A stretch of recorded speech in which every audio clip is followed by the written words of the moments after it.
Number one, this is the homework for this week. I want you to think about these things. The first three are things that I want you to meditate on and consider. Search the scriptures, see if I'm right, see if I'm wrong. Shoot me a text or an email. Let's duke it out. Maybe your heart says that this is wrong, or maybe your heart says it's right, but your head says no. Think about it. God is for me. Do you believe that? Do you really believe that God is for you? Number two, God cares about my happiness. Do you really believe that God cares about your happiness? Number three, God understands happiness better than me.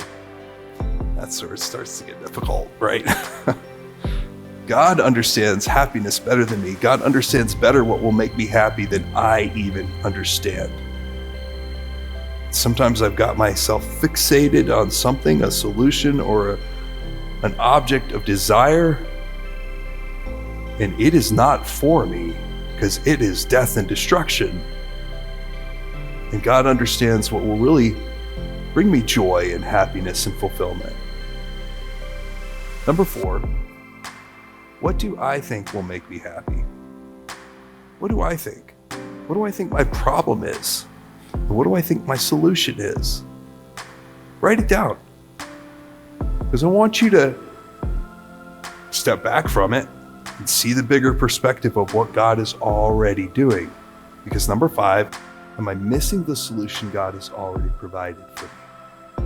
God is already providing for you.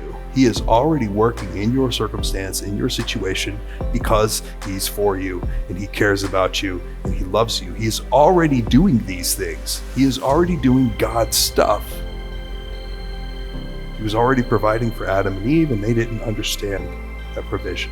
He was already providing for Elisha, and Elisha could see it. The servant couldn't. The king couldn't. The king thought he could, but he was off. Am I missing the solution God has already provided for me?